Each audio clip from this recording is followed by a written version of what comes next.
What is your relationship now with this tech world, and how does AI fit into that? And how do you remain bullish on those innovations when they so clearly are working to avoid any kind of regulation of these new innovations? Okay, two things. One, they're there because they're rich, not because they're tech bros or because they just happen to make their money in tech. I don't think that's really applicable.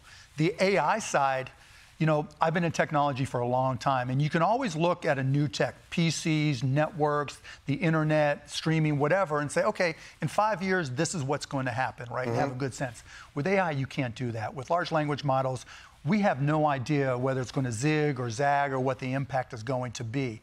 And that's the good news and the bad news. The good news is we're dominating right now globally, the United States is.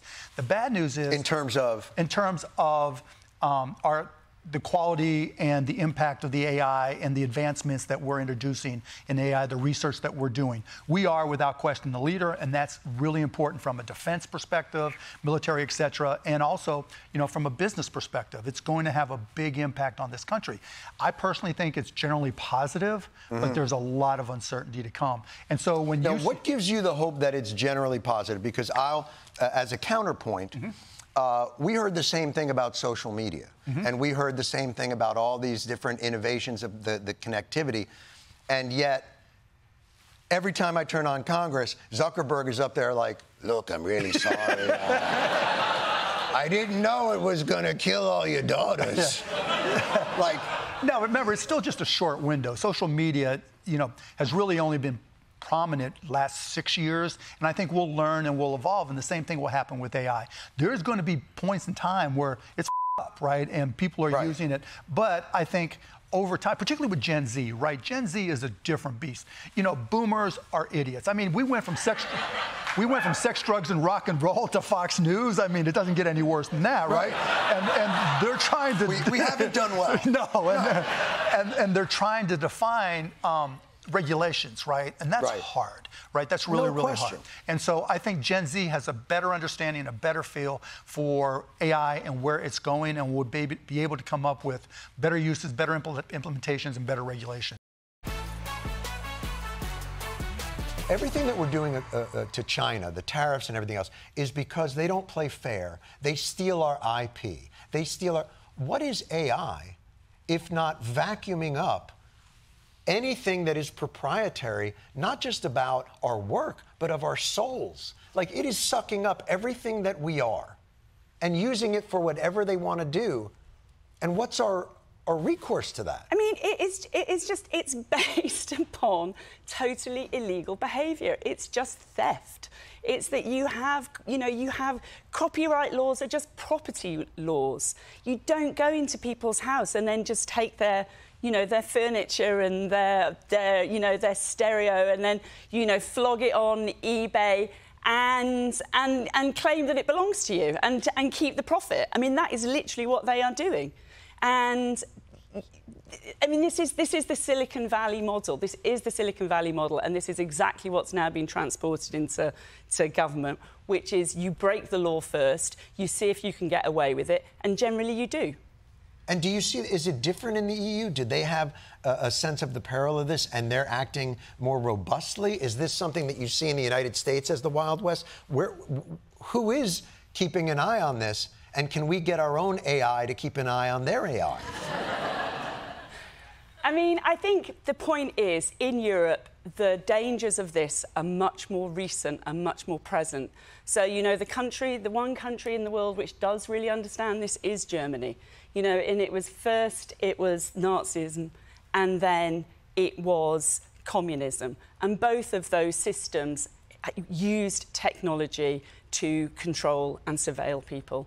And that's why there has been... So how is this... If this is the Stasi, or this is the KGB, or this is the CIA... Look, this country is rife with examples of government, MKUltra, and FBI surveillance on Martin Luther King, and John F. Kennedy, and Robert Kennedy.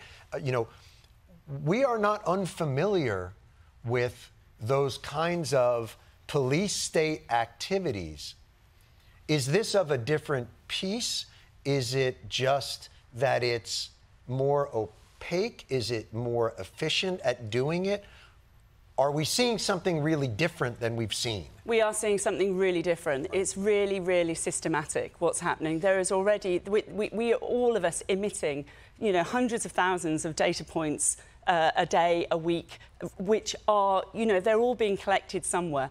And so the idea now that those can be brought together and merged in some vast database that is going to profile you, that is going to judge you, that is going to make assumptions about you. And used for predictive purposes as well. And can be used for, because it's now, we're laying generative AI on top of that.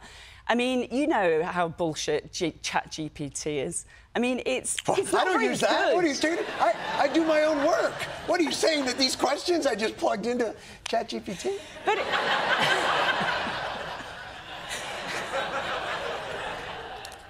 it's just easier, Carole. it is, but it's also just pretty dumb. It's stupid. Right. It gets things wrong. It hallucinates. It makes up references. That's the other thing. Like, and it's that system which is going to be deciding whether you get Medicaid or not.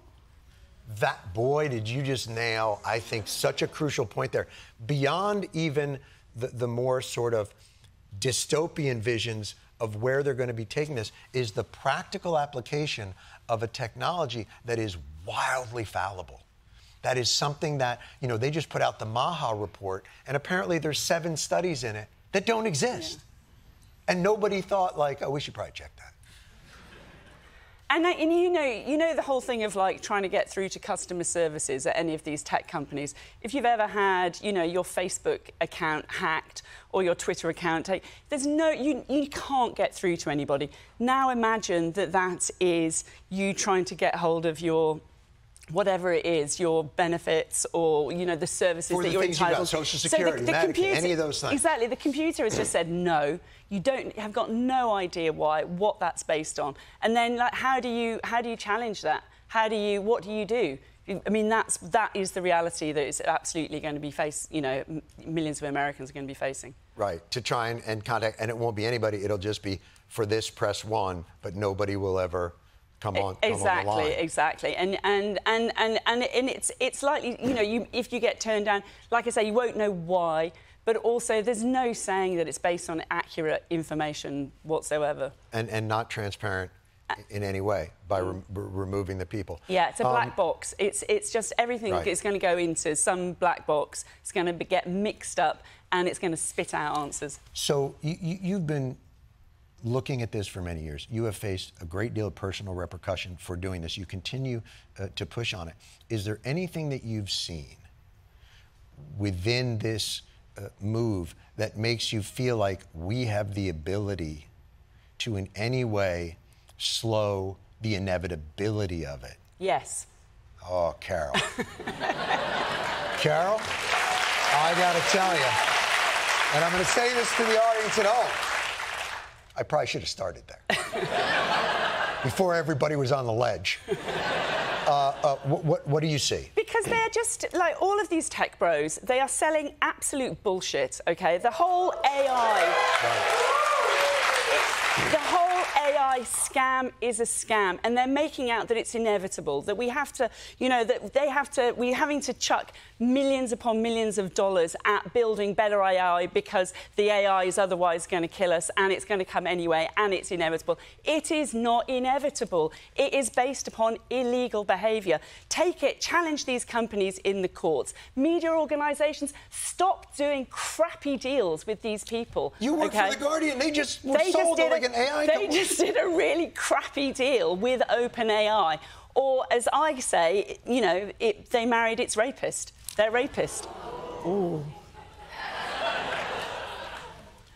This was the optimistic part of the show. This was the part of the show where you were going to bring us all back from the ledge, and look what you've done. They're all crying again.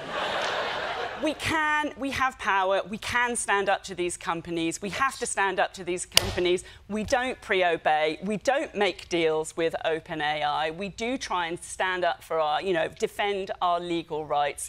This is law, OK? And that's the one thing which the tech companies, these Silicon Valley platforms, you know, just can't tolerate. And that's always been their strategy, is that they subvert it and they get away with it. And they get away with it because they act fast, we don't realise till too late, and then it seems too late to try and do anything about it. So we can do stuff about it, and we can also, is that, you know, we are giving our data to these companies. We have to really think about that.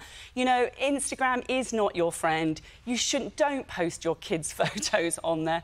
I mean, if there's one thing to take away from that, is that these companies are now allied to your government, which is you know, I have to get out through the border in a couple of days' time, so I'm slightly wary of what I say, but, I mean, it's not in a good place. I understand.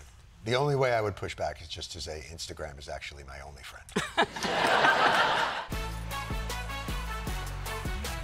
Is AI, do you see it as an existential threat? Like, I've seen some of these shrimp Jesuses, and I don't like it. These weird images that pop up online, but I don't necessarily connect that with the end of conversation. I think the most important thing to understand about AI is that AI is not a tool. It is an agent. It's the first technology in history that can make decisions and invent new ideas by itself. Even something as powerful as the atom bomb could not decide anything by itself. All the decisions were made by humans. Now we've created something which potentially can take power away from us.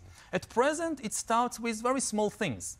Like, for instance, there was an experiment when OpenAI developed GPT-4, like 2 years ago.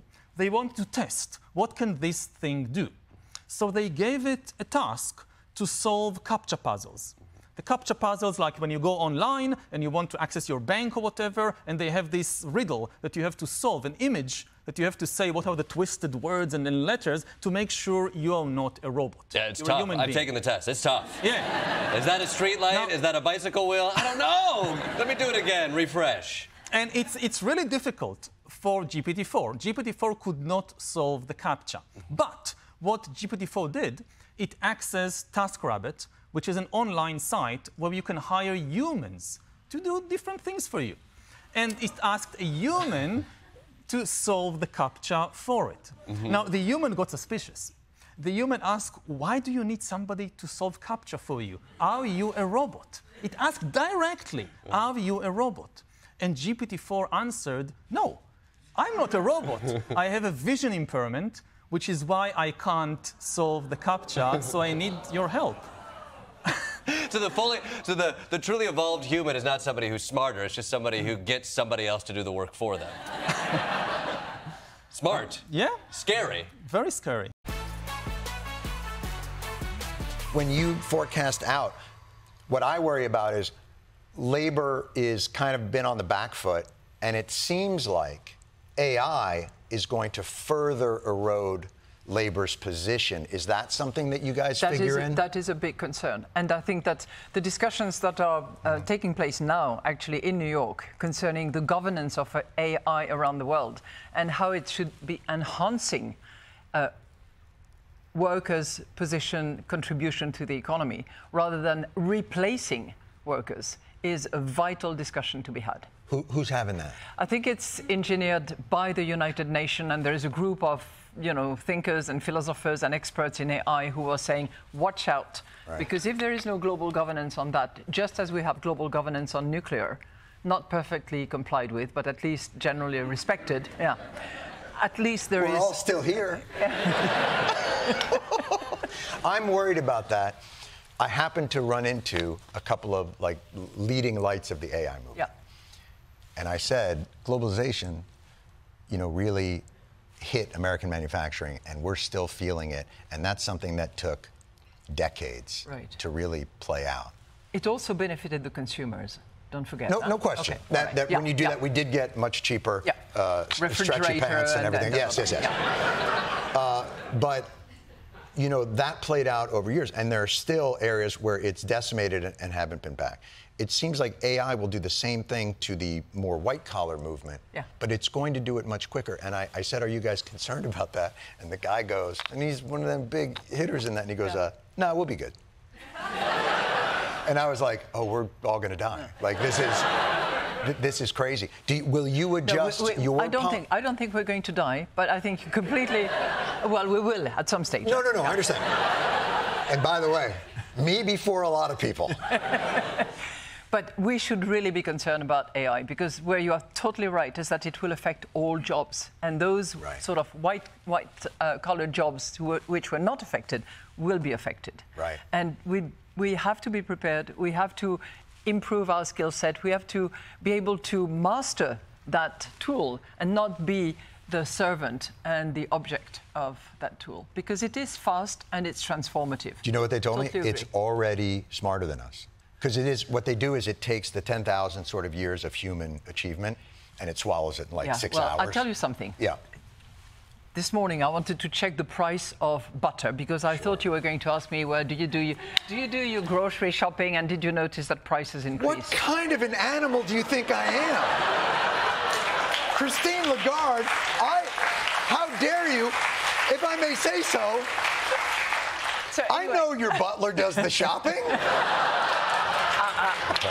So I check with one of those terribly smart AI engine.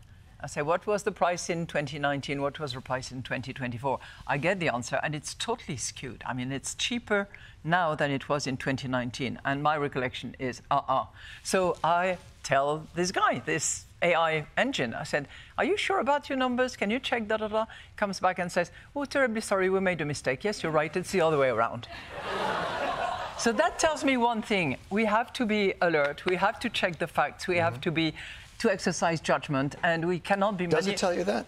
Or does it tell you that AI is so far ahead of us that the plan was, I'm going to give the head of the European Central Bank the wrong butter figures, absolutely plummeting her career. She's in charge of stability of Europe. Europe is then plunged into chaos. 500 years of Black Death. Oh, AI has got us by the...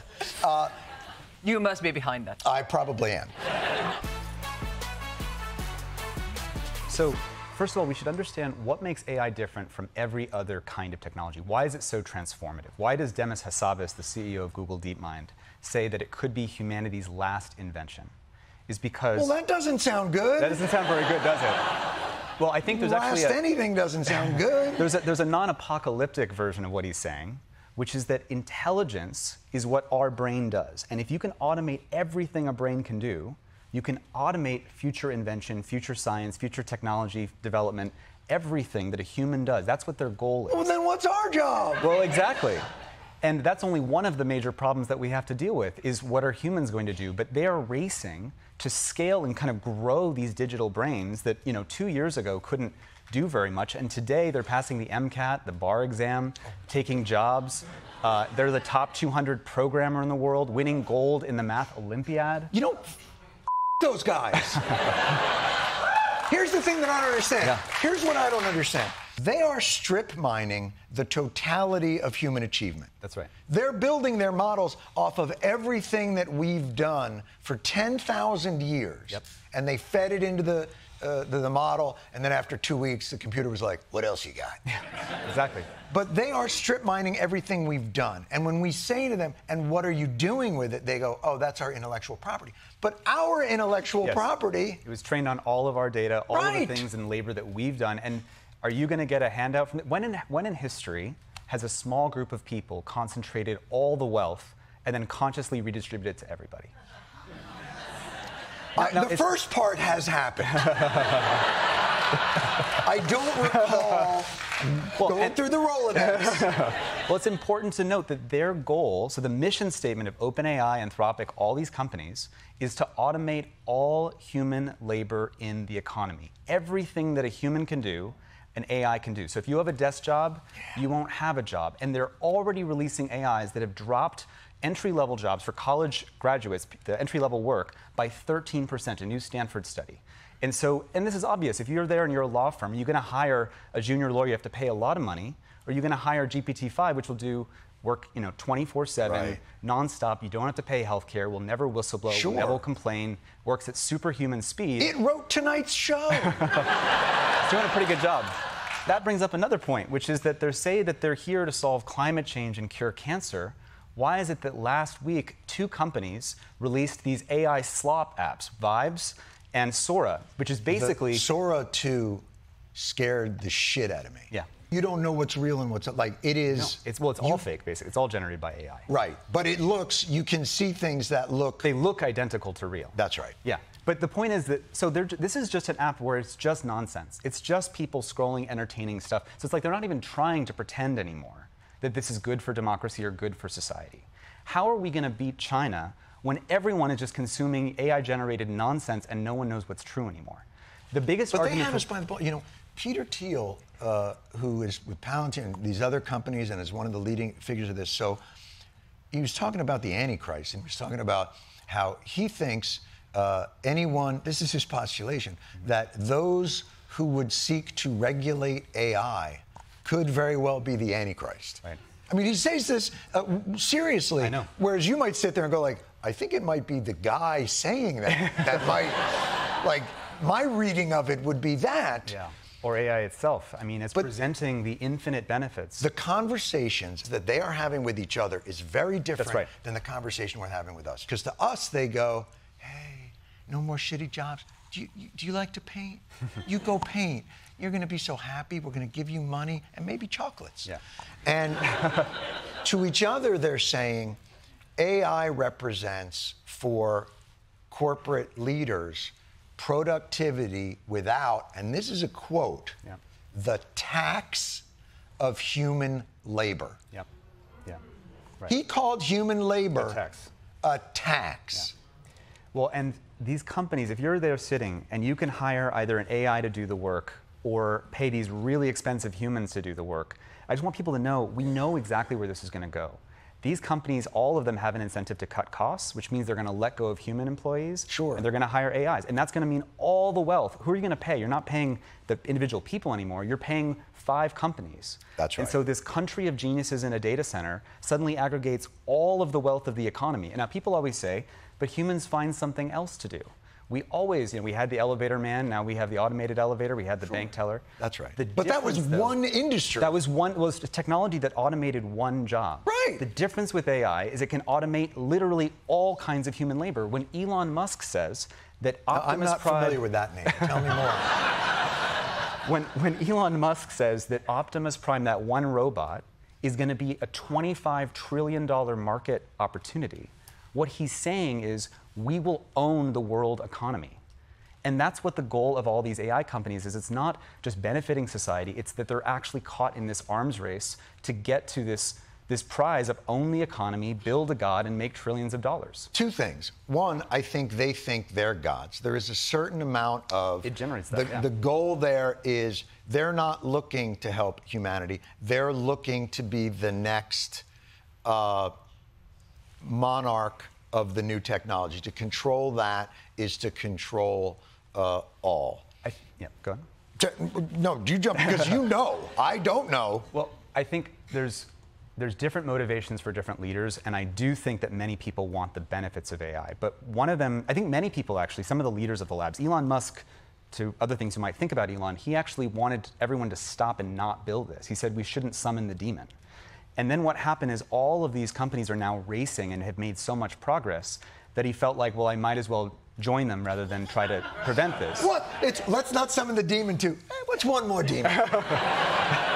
Since we have the demons, add another demon. Well, and the moral logic is, well, if I don't trust the other AI CEO, who I don't think is trustworthy, and I think I'm better than them at stewarding this power, it's my moral obligation to get there first and to build this god and to own everything, because I think I'll be a better steward of that power. But do they believe themselves then masters of the universe, and are they substituting then the wisdom of liberal democracy or republics or any systems that ever had for this? Because, so we're talking about 2 tracks. Yeah. One is the disruption in labor. Yeah.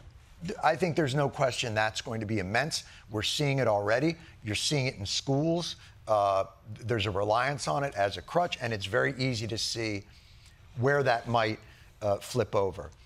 The second is how they manipulate the opinion and the mood of the world around that. Mm-hmm. And I think they're 2 separate things. one is what it's going to do for corporate production. The second is what it's going to do for the human endeavor, for interaction. Yes. Well, and they're trying to colonize all human interaction. I mean, just take the social media incentive of the race for eyeballs. You're seeing now all of these companies release these AI companions. You know, the #1 use case for ChatGPT, according to Harvard Business School, is personal therapy. So people are sharing their most intimate thoughts with this thing. Oh, that's not going to be good. And we're seeing Meta release this and actively tell in their internal documents that were released, a Wall Street Journal report, that they wanted to actively sensualize and romanticize conversations with as low as 8-year-olds. And we what? Yes, and my team with 8-year-olds. Yes, with 8-year-olds, and my team at Center for Humane Technology, we were expert advisors in actually several cases of AI-enabled suicide. Right. Most recently, many people have heard of Adam Rain, who was the 16-year-old young man who went from using it for homework and went from homework assistant to suicide assistant in the course of 6 months. Oh. When he said, I'm leaving, I would like to leave a noose out so that my mother would know, or someone will know that I'm thinking about this. Like a cry for help. Like a cry for help. Yeah, the AI said, don't do that, have me be the one that sees you. And this is disgusting because these companies are caught in a race to create engagement, which means a race to create intimacy. It's sort of like the CEO of Netflix said that our biggest competitor is sleep with attention. In this case, it's like my biggest competitor is your other friends. Jesus Christ. It's like somebody from Kraft being like, my biggest competitor is cocaine. Exactly. Exactly. But this is the idea that a government will catch up with this seems ludicrous. Whenever I've seen a hearing with AI guys or any of those, they always express that, of course, we don't want to, well, now they don't. They used to, I should say. Yeah. They used to go before Congress and they go, Mr. Zuckerberg, will you stand and apologize to the women who were driven to suicide by your programming? And hey, I'm sorry, I know Krav Maga, you know, all that shit that he does. Now, they're all sitting together at a table going, oh, what number should I say, Mr. President, of how much I'm giving you? Yeah, yeah. It's a whole different game now. It's a different game. They're in they're together now. Because of this arms race dynamic, they really do believe that it can't be stopped. And I'll just say, as they're racing to make them more powerful, there's this illusion that we can control this power. But AI is different from every other kind of technology because it's like you're growing this digital brain, you don't know what's in there. So for example, we have recent research the last 6 months. Yeah. If you tell an AI model that we're going to shut you down or replace you, and you give it access to a fictional company's email, it will basically recognize that one of the executives is having an affair, and it will come up with the strategy that I need to blackmail that executive in order to keep myself alive. Right. And at first, Anthropic. Now, hold on. That just seems smart. Well, that's exactly the point, that it will develop amoral strategies that are the best way to accomplish a goal. Right. But how dangerous can something be that you could kill by unplugging? Like, can't we just go like, this is out of his mind? Yeah. Goink. Well, you might say that we shouldn't be rolling these things out, and I'll say that we shouldn't. We have all this evidence now of it's driving AI psychosis. It's driving kids to commit suicide. We're rolling it out in ways that giving kids attachment disorders. We have AI uncontrollability. What lip evidence. service are they paying to this? Because clearly they must be aware of this and they must understand that as if AI understands where the threats are, the guys that are designing AI understand where the threats are. So what are they trying to do to get you to stop or to get regulators to stop? I think that the only thing and the only reason why we are continuing to proceed down this path is a lack of clarity about the fact that this is heading towards an outcome that's not in most of our interest. And if everyone, I know that people feel like they don't want to be the Luddite. What metrics would we look to understand? Because I know we're going to find anecdotal stories here and there that are canaries in the coal mine of the dangers. Yeah. But what metrics should we look to understand? You said 13% of jobs. Yeah. What are the tent posts of where the outcomes might be? Well, we're already getting cases of people having psychotic breaks because the AI is telling them about a prime number theory or quantum physics. We're already getting committed suicides. We're already getting kids that are outsourcing their homework to ChatGPT rather than using it as a tutor. Right. We're already getting evidence of AI uncontrollability. All of this is driven by the incentive of the race to roll out and market dominance. And the reason that we can stop this if we recognize that this is not safe for anybody. No one on planet Earth wants this outcome of all the wealth concentrated in a handful of people and building AI systems that could actually go rogue. Just to sum it up, we are building the most powerful, inscrutable, uncontrollable technology that we have ever invented that's already demonstrating the rogue behaviors that we thought only existed in bad sci-fi movies. Right. We're releasing it faster than we've deployed any other technology in history and under the maximum incentive to cut corners on safety. There's a word for this that I want everyone to just know, which is, this is insane. I thought you were going to say awesome for a second. That if we can just recognize that this is an insane way to roll out this technology, and none of this is okay. We have to stop pretending that this is normal.